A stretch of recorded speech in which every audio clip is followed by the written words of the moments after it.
오늘 성경 말씀 구약 성경 시편입니다. 시편 66편입니다. 시편 66편 13절부터 20절까지가 본문인데 17절과 18절 두 절만 제가 봉독하도록 하겠습니다. 시편 66편입니다.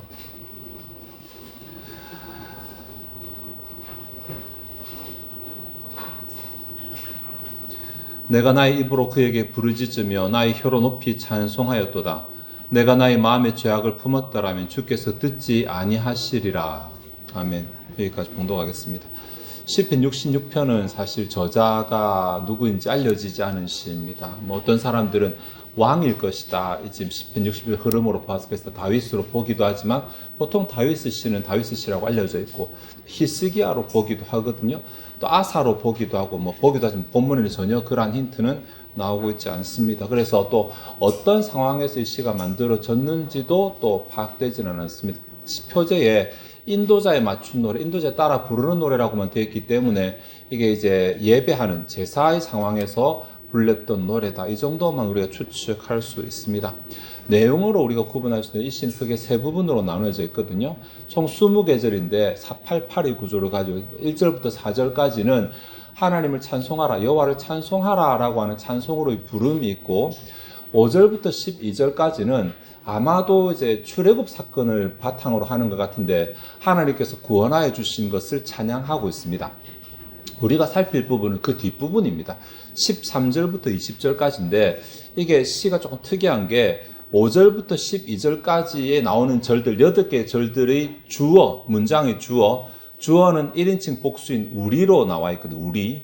그런데 13절부터 20절까지의 주어는 1인칭 단수인 나로 나오고 있습니다. 개인으로 나옵니다. 그래서 보통 이제 개인이 부르고 단체가 화답하는 이런 시는 많은데 단체의 찬양이 먼저 나오고 개인의 찬양이 뒤에 나오는 게 좀 특이하거든요. 그래서 66편이 조금 형식적으로 특이하다 이렇게 볼 수 있습니다. 어쨌든 이렇게 이제 단체가 나오고 개인이 나오는 큰 주제는 여호와께서 구원하셨다는 것인데 앞에는 여호와께서 이스라엘 백성들을 구원하셨다 이런 내용이라면 13절부터 20절까지는 여호와께서 나를 구원하셨다 이렇게 이제 여호와의 구원 안에서 조금 내용이 바뀌거든요. 그래 똑같이는 나오지 않아요. 초점이 조금 다릅니다. 여호와의 구원이라는 초점인데 앞에 5절부터 12절까지는 여호와께서 주권적으로 구원하셨다. 하나님께서 그의 능력으로 주권적으로 구원하셨다. 이런 사상을 강조하고 있다면 13절부터 20절까지는 여호와께서 내 기도에 응답하셔서 구원하셨다. 이렇게 초점이 다르죠. 그러니까 앞부분은 구원하시는 하나님께 초점을 맞춰서 노래한다면 뒷부분은 구원이 필요한 사람에게 초점을 맞춰서 하나님의 구원을 경험했다. 이렇게 보는 것입니다. 그래 오늘 우리는 그 가운데서 뒷부분 하반부에 있는 구원이 필요한 사람에게 하나님께서 언제 구원해 주시는가. 다른 말로 우리가 기도해서 응답을 받고자 하는데 하나님께서 언제 기도에 응답해 주시는가. 조금 더 제가 과하게 표현하면 제목처럼 하나님께서 물리칠 수 없는 기도를 어떻게 우리가 드릴 수 있는가에 대한 교훈이 66편에 나오고 있기 때문에 아마 여러분 살펴보시면 아실 것입니다. 굉장히 귀한 본문이라고 그렇게 말할 수 있겠습니다. 후반부를 다시 나누면 13절부터 20절까지 또 나눠지고 두 개로 나눠지는데 13절에서 15절까지는 내게 응답하신 하나님께 내가 소원을 갚겠다라고 하는 내용이 나옵니다. 그러니까 응답하신 하나님께 소원을 갚는다는 것이니까 이미 기도 응답이 된 상태라는 말이죠. 수사적으로 보면 내가 응답을 받았다라고 말하면서 내가 어떻게 응답받았는지를 말해줄게. 16절부터 20절까지 그렇게 말해주고 있는 것이니까 이 시인의 하는 교훈이 더 설득력이 있게 되는 것이겠죠. 16절부터 20절까지인데 우리는 이제 16절, 17절, 18절까지를 보게 될 것이거든요.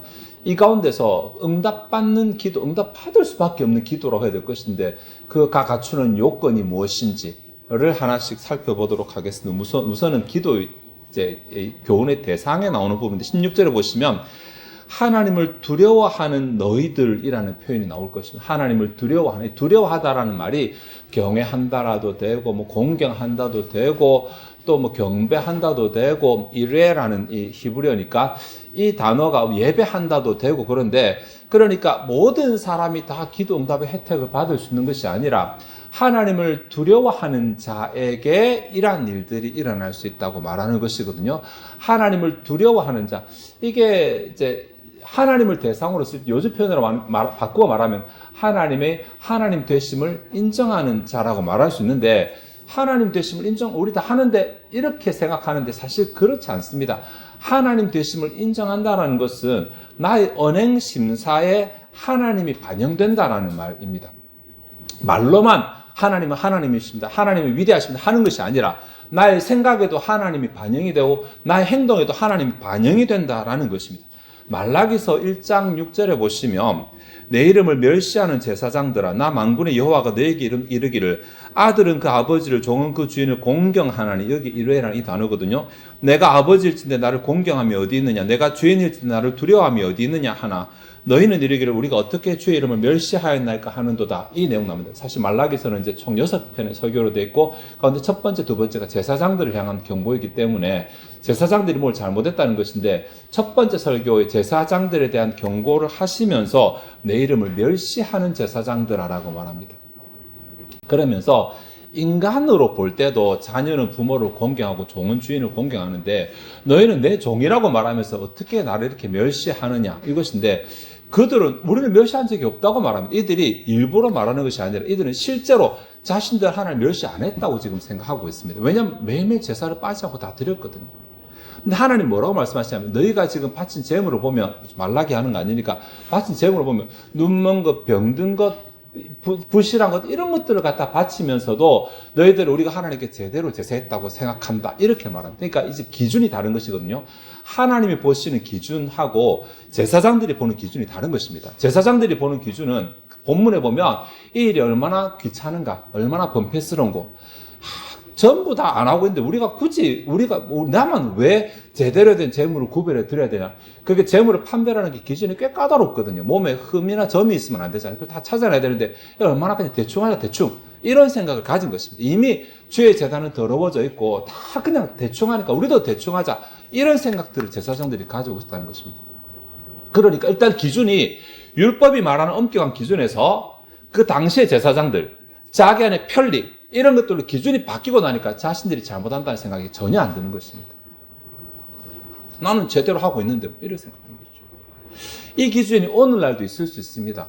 하나님이 내게 원하시는 것이 아니라 내가 신앙하지만 내가 편한 대로 신앙하고, 내가 할 수 있을 때 신앙하고, 내가 하고 싶은 대로 신앙하고, 이게 신앙 아니냐라고 기준이 바뀌어버리기 때문에 내가 예를 들어 한 달에 한 번을 나오든 1년에 한 번을 나오든 예배를 일단 나가든 안 드리든 기준이 나기 때문에 나는 잘못하는 게 없어지게 되는 것입니다. 여기에 하나님의 하나님 되심을 인정한다는 것은 내 기준이 아니라 하나님의 기준으로 내 삶이 바뀌게 된다. 하나님의 기준을 인정하는 삶이 된다. 이것이 하나님을 경외하는 것, 하나님을 두려워하는 것이라고 그렇게 말할 수 있습니다. 이제 기도의 자세인데 17절 보시면 내가 나의 입으로 그에게 부르짖으며 나의 혀로 높이 찬송하였도다. 자기가 기도할 때 어떻게 기도했는지를 말하는데 상반절, 하반절이 딱 나눠지죠. 상반절에 하나님을 향하여 내 입이 소리쳤다. 직역하면 그렇거든요. 내가 나의 입으로 그에게 부르짖으며, 나의 입으로 그에게 부르짖으며, 참 재밌는 말. 그냥 딱 들으면 이게 나는 기도 안 하면서 다른 사람한테 기도해달라고 부탁하면 안 되겠구나, 이런 생각이 딱 들지만 사실 그 말은 아니고 내가 기도를 주도했다라는 말인데, 어쨌든 내가 하나님께 직접 기도, 이런 표현은 아닌데 이게 뉘앙스가 하나님께 최선을 다해 기도했다, 제대로 기도했다, 그런 표현입니다. 근데 여기 부르짖으며라는 말이 이게 소리치다라는 단어거든요. 소리치다. 내가 하나님께 소리쳤다. 내 입이 하나님을 향하여서 소리쳤다. 우리가 작게 기도하지 말고 크게 기도하라, 그 말이 아닙니다. 여기에 소리쳤다, 이 말은 간절함의 표현입니다. 내가 진짜 간절하다면, 도움이 간절하다면 소리를 안 칠 수 있을까? 근데 지난주인가 제가 뉴스에 봤는데 누군가가 갑자기 길에서 이렇게 묻지마 폭행을 했을 때 그 사람이 사람 살려라고 이렇게 고함을 치는, 그게 이제 뉴스에 나온 적 있거든요. 혹시 그 상황에 대한 여러분들 사람 살리를 조용하게 말씀하시겠습니까? 혹시 저 살려주세요, 이 정도 하시겠습니까? 절실한 상황이 되면 목이 터져라 할 것입니다. 이게 소리치는 거예요. 그러니까 큰 소리가 무조건 좋은 게 아니라, 통성기도 큰 게 좋은 게 아니라 내가 얼마만큼 간절한지를 하나님께 보여드리는 것입니다. 혹은 때로는 소리를 안 낼 수도 있겠죠. 좀 소리를 안 낼 수도 있겠지만, 그러나 내 마음이 절실하게 끓고 있다는 것을 하나님께 보여드리는 기도를 하라는 것입니다. 이게 진짜로 하나님의 도우심을 갈망하는 기도 아닐까요? 하나님 도와주시기를 바란다고 하면서 그냥 대충대충 설렁설렁 하면 그거는 도와주셔도 좋고 안 주셔도 좋다라는 표현 아닐까요? 내 마음이 어떤지 여러분이 잘 아실 것이니까, 내가 정말 하나님의 도우심이 필요한 기도 제목이 있다면 나는 내가 할 수 있는 최선의 태도를 가지고 하나님께 기도하는가? 이것이 상반절에서 내가 나의 입으로 그에게 부르짖음입니다. 자기 그렇게 했다는 것입니다. 자기는 하나님께 기도할 때 내가 진짜 목이 터져라 기도했다. 하나님 안 도와주면 안 된다는 절실한 마음으로 기도했다. 불의야를 외치는 마음으로 기도했다. 사람 살려를 외치는 마음으로 내가 기도했다. 이렇게 말할 수 있는 것입니다. 하반절에 보면 딱 보면 뭐 찬송에 관한 말이죠. 나의 혀로 높이 찬송하였다. 이제 또 나의 혀가 나오는데 나의 입과 마찬가지로 제대로 했다라는 말인데, 사실 찬송하였다라는 이 단어는 원문은 그게 높이 올렸다, 들어 올렸다라는 말이거든요. 그래서 하나님을 높이 올렸다는 말인데, 지금 응답받기 전이잖아요. 그러니까 응답받기 전에 응답하신 것을 가지고 높이지는 못하겠죠. 무엇을 높였을까? 하나님 자체를, 하나님은 하실 수 있는 분이라는 것을 높이 올렸다. 인정했다. 하나님을 높이 들었단 말이야. 하나님은 이 일을 해결하실 수 있는 분이다. 하나님은 능력이 많으신 분이다. 하나님은 하나님이시다. 이런 것들을 고백했다라는 것입니다. 그러니까 기도할 때 하나님 도와주세요. 뭐 넋두리 하면서 아이고 나는 왜 이렇습니까? 이렇게만 한 것이 아니라 하나님 도와주셔야만 됩니다고 말하면서 하나님은 그렇게 하실 수 있는 분이라는 신앙 고백까지 같이 한 것입니다. 기도의 기간이 얼마나 됐는지 모르겠지만 그 기도의 기간 동안에 시인은 나는 그렇게 기도했다라고 우리에게 비법을 알려주고 있습니다. 기도하는 그 시간에는 내가 할 수 있는 최선을 다해서 하나님께 간절함을 보여드렸고, 그리고 기도의 전이든 후든 나는 하나님은 그것을 하실 수 있는 분이라는 것을 고백했다, 찬양했다, 높였다, 인정했다. 이렇게. 한 가지가 되는데 18절이거든요. 내가 나의 마음의 죄악을 품었더라면 주께서 듣지 아니하시리라. 한글 성경의 19절이 그러나라고 번역해서, 그러나가 아닌데 그러나로 번역을 해서 이게 자칫 잘못 들으면 죄악이 있음에도 불구하고 하나님이 귀를 기울여서 이렇게 보이는데 그거 말 아닙니다. 그러니까 내가 죄악이 없었다는 것을 하나님께서 판명하셨다 이 말인데, 와 어떻게 죄악이 없을 수가 있어요? 죄를 안 지었다는 말이 아니라 여기 죄악이라고 본 이 단어가 성경에 보통 죄라고 쓰는 그 단어는 아닙니다. 조금 특이한 단어인데, 이 단어가 성경에 두 가지로 나와서, 한 가지는 우상숭배로 나와요. 우상숭배. 다른 한 가지는 사악함, 악함으로 나오거든요. 그러니까 이 두 가지를 다 품고 있는 단어고, 다음에 품었더라면이라는 이 단어가 원래는 라보다라는 단어니까, 그러니까 내 마음에 악한 것도 보지 않았고 우상도 보지 않았다. 이렇게 말하면 될 것 같습니다. 이게 언제냐? 기도하는 중에 대한 것이 기도하는 중. 내가 기도하는 중에 나는 악한 것을 마음으로 보지 않았고 또 하나님보다 더 신뢰하는 다른 것을 마음에 두지 않았다. 그러면 이해가 되겠죠. 죄를 마음 가운데 내가 기도한다고 말하면서 죄도 가까이 하는 거, 이거 기도하는 자의 자세 아닙니다. 내 마음대로 살다가 기도할 때만 와가지고 거룩하게 하는 그거 오늘 본문이 말하는 하나님이 물리칠 수 없는 기도에 해당되지 않습니다. 물리칠 수 있는 기도 됩니다. 네. 그러니까 내가 기도할 동안에는, 내가 작정하라고 기도하고 뜻을 하고 기도할 동안에는 죄를 내게서 멀리하는, 성경에 이런 얘기 많이 나옵니다. 하나님께서는 율법 가운데서 이스라엘 백성이 전쟁이 나가기 전에 군사들을 성결하게 하라, 하나님이 그들과 함께 하지 않으실까 하노라, 이렇게 말합니다. 죄가 있으면. 그래서 깨끗하게 하는 것. 하나님과 동행하는 자가 그릇을 깨끗하게 하는 것. 다윗에게 아히멜렉이 떡을 줄 때도 똑같이 말합니다. 3일 동안 너희들이 성결해야 된다 말 때 우리는 이미 3일 동안 성결한 상태에 있다. 다윗이 말합니다. 하나님과 함께 하기 위해서는 죄와 죄와 가까워지면 하나님께서 멀어집니다. 그러니까 하나님 가까이에서 기도 응답을 받겠다고 하는 사람이 죄도 가까이 하면 이것은 어불성설이 되는 것입니다.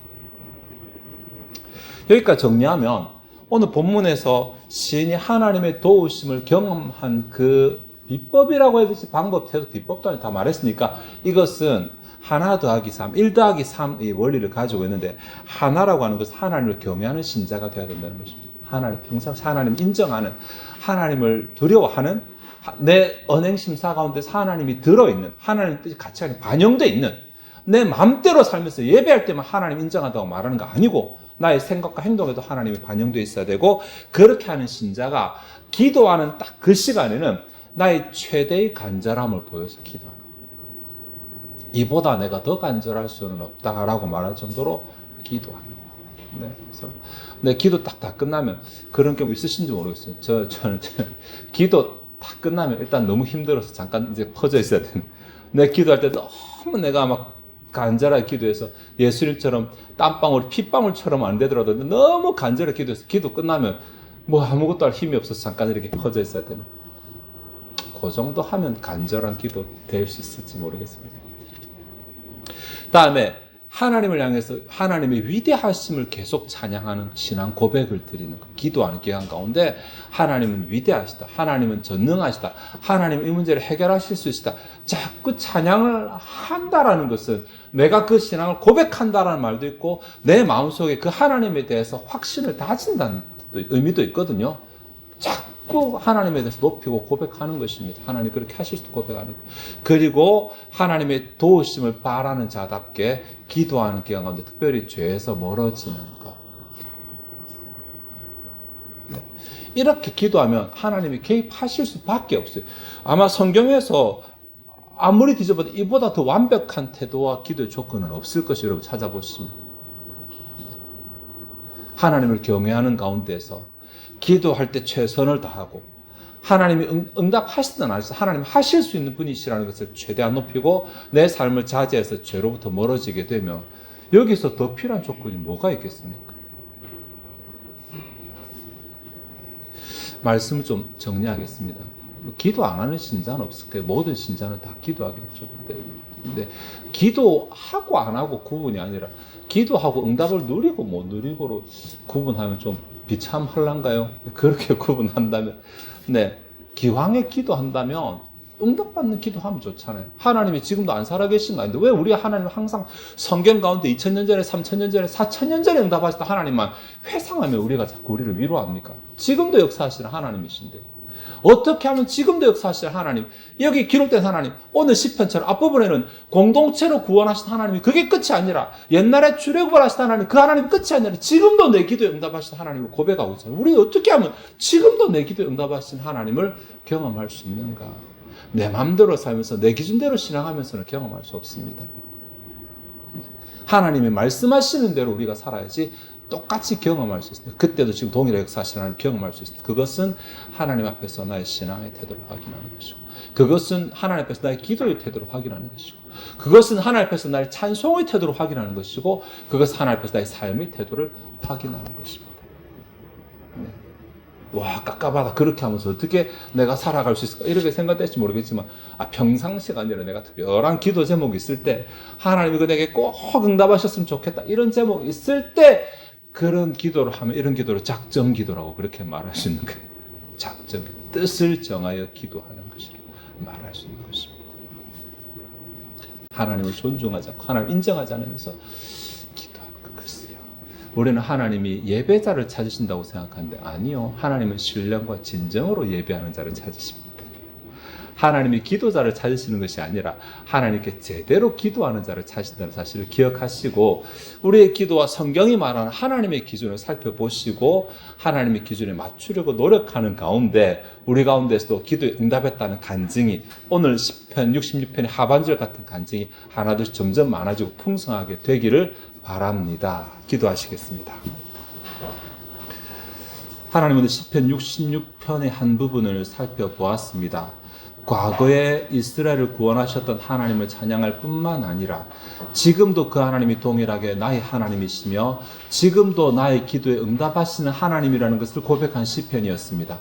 이것이 시편 66편으로 끝날 것이 아니라 이 시대도 동일하게 우리의 기도를 들으시고 우리의 기도에 응답하시는 하나님으로 고백되고 우리가 그 하나님을 경험하게 되기를 원합니다. 하나님께서 우리에게 말씀하신 교훈대로 하나님 앞에서 특별히 기도할 때 우리의 신앙에 대해서, 하나님을 어떻게 생각하는지 신앙에 대해서 그리고 우리 기도의 자세에 대해서, 하나님을 고백하는 찬양의 자세에 대해서, 그리고 우리 삶의 자세에 대해서 살펴보게 하셔서 우리가 하나님과 좀 더 가까워지며 하나님의 기도 응답에 조금 더 가까워지는 삶을 살 수 있도록 도와주시옵소서. 이 시간 주 앞에 준비된 예물을 드리고자 합니다. 우리의 마음이 즐거이 하나님을 헌신하게 하옵소서. 감사드리며 예수 그리스도의 이름으로 기도하옵나이다. 아멘.